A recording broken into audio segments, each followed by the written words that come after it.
And Balaam said to Balak, Build for me here 7 altars, and prepare for me here 7 bulls and 7 rams. Balak did as Balaam had said. And Balak and Balaam offered on each altar a bull and a ram. And Balaam said to Balak, Stand beside your burnt offering, and I will go. Perhaps the Lord will come to meet me, and whatever he shows me I will tell you. And he went to a bare height, and God met Balaam. And Balaam said to him, I have arranged the 7 altars, and I have offered on each altar a bull and a ram. And the Lord put a word in Balaam's mouth and said, Return to Balak, and thus you shall speak. And he returned to him, and behold, he and all the princes of Moab were standing beside his burnt offering. And Balaam took up his discourse and said, From Aram Balak has brought me, the king of Moab from the eastern mountains. Come, curse Jacob for me, and come, denounce Israel. How can I curse whom God has not cursed? How can I denounce whom the Lord has not denounced? For from the top of the crags I see him, from the hills I behold him. Behold, a people dwelling alone, and not counting itself among the nations.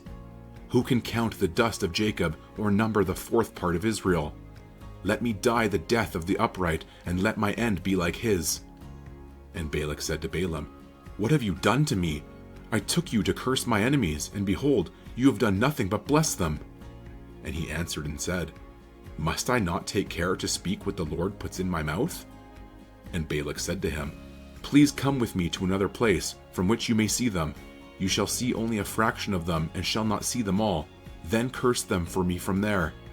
And he took him to the field of Zophim, to the top of Pisgah, and built 7 altars, and offered a bull and a ram on each altar.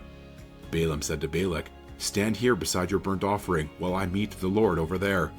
And the Lord met Balaam, and put a word in his mouth, and said, Return to Balak, and thus shall you speak. And he came to him, and behold, he was standing beside his burnt offering, and the princes of Moab with him. And Balak said to him, What has the Lord spoken? And Balaam took up his discourse and said, Rise, Balak, and hear, give ear to me, O son of Zippor. God is not man, that he should lie, or a son of man, that he should change his mind. Has he said, and will he not do it? Or has he spoken, and will he not fulfill it? Behold, I received a command to bless. He has blessed, and I cannot revoke it. He has not beheld misfortune in Jacob, nor has he seen trouble in Israel.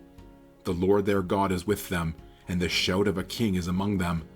God brings them out of Egypt, and is for them like the horns of the wild ox. For there is no enchantment against Jacob, no divination against Israel. Now it shall be said of Jacob and Israel, What has God wrought? Behold, a people.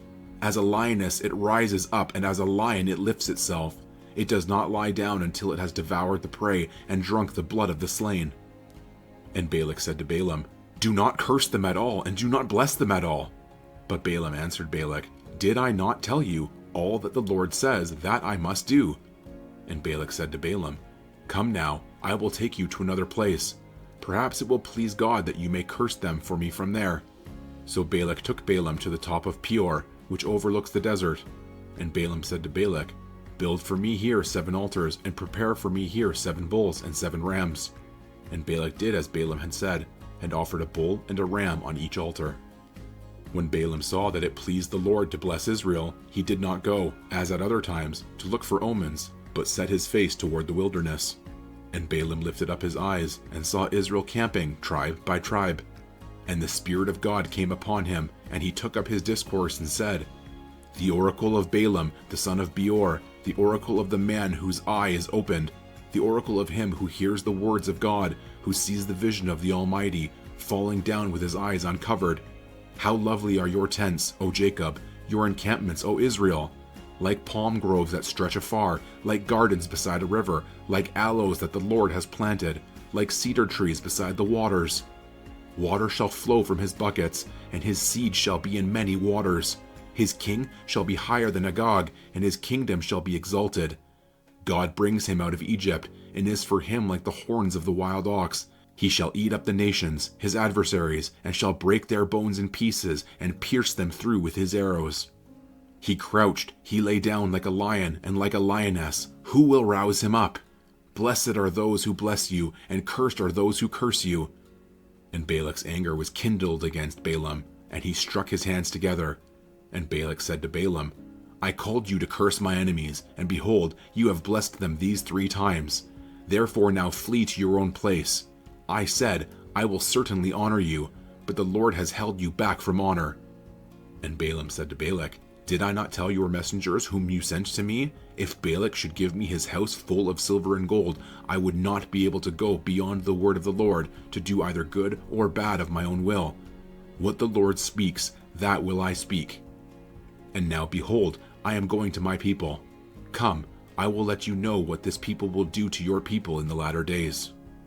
And he took up his discourse and said, The oracle of Balaam the son of Beor, the oracle of the man whose eye is opened, the oracle of him who hears the words of God and knows the knowledge of the Most High, who sees the vision of the Almighty, falling down with his eyes uncovered. I see him, but not now. I behold him, but not near. A star shall come out of Jacob, and a scepter shall rise out of Israel. It shall crush the forehead of Moab, and break down all the sons of Sheth.